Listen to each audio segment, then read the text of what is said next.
What's happening, Deer Tribe? Deerskin here, and going to do a little Ableton video breakdown on how my gear and how my software work together for production and performance. So yeah, let's get into it. Here on the screen, you got Ableton in the session view as opposed to the arrangement view. So session view has all your instruments here on top in the columns, and then all your rows are what they call scenes.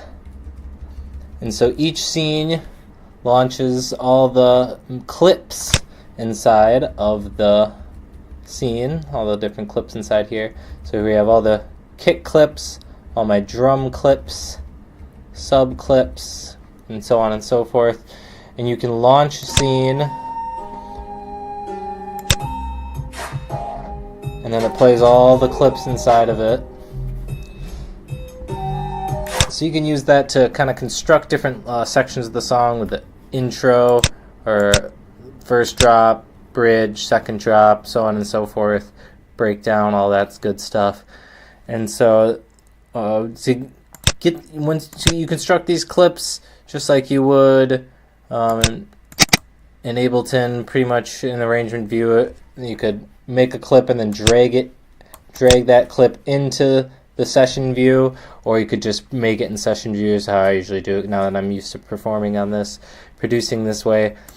After you make your clips and you have the song all how you like in MIDI or whatever, you freeze and flatten it to break these into audio tracks, which will help save you some CPU, and then you can master those and then freeze and flatten with the mastering software, so then they're all mastered clips without running as much CPU. The different clips, I use a hot and cold method. The hotter the color, the more is going on in the clip, mostly just for the drum clips. Red ones are transition clips for like drum rolls, kick rolls, and stuff like that to keep the song progression going well. And to get kind of like transition from song to song, I use Ableton Live Packs, I think is what it's called, or a pack file. And so you can make a pack file with what you have here by you grab all the instruments on top, all the headers, and then you click, hold, and then drag it over here. And then it makes, when you drop it, you can name it, and it makes a little song or a little file, a .als it's called here. And so I'm just going to delete that one because I already have the song here and I don't want to clutter up my stuff. You can, after you save the song, you can grab one and then just drag it onto the grid like that. And then you just want to make sure you're not lining up on any already existing scenes you have, so you're not launching clips. So you just continue this diagonal patterns as you're going along in your performance. So then I can have, let's say, the drums from this one,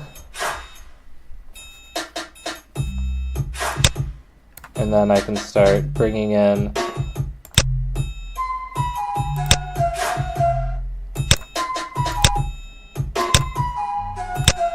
flute from the next one. So yeah, you get the idea. So then that's how I transition from song to song using the clips, stem kind of version of clips, and then that allows progression through the songs. So then if we move on how the progression is done, we got the push here. Push is the main motherboard of the live session. It is the grid representation of what's on the screen. Same colors, whatever you set, allows you to launch, stop clips, launch a couple clips, stop a couple clips. You can launch whole scenes. You can pause everything. You can stop all your clips on the next bar because it always quantizes it to the next section, so you can load up a couple things and then have it always be on time, which is nice. For performance, push, same thing, you move through, there's the next song there. The grid just continues on. Pretty useful tool for that. Over here we have the X1. I use the X1 for all my effects. It's got if we jump back to the screen here, on the master channel, I've got 8 knobs, which is a pack that has all these little DJ effects. I always put Repeat Me in front in this array of, in this, what do you call this? I forget. And this rack. So then Repeat Me in front allows all these other effects to be stacked on top of the Repeat Me, which is like a beat repeat. So if got this going, jump back here, grab the beat repeat. And then you can do cool stuff like that.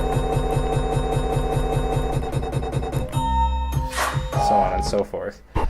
The effects on that are on the master channel. I have another effects layer for this, which is my micro I use as a one-shot for vocals and such. Ooh, I got to be recording there. Oop, there's not many on that one.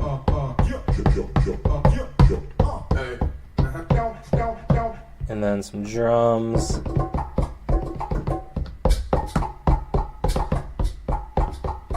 You get the idea. And so filter delay.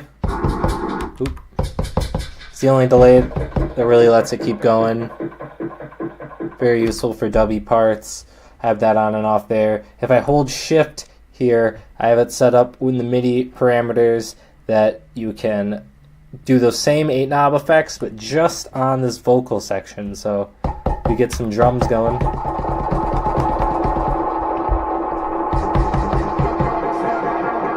And then I can grab this or chop this, scratch that while having drums playing.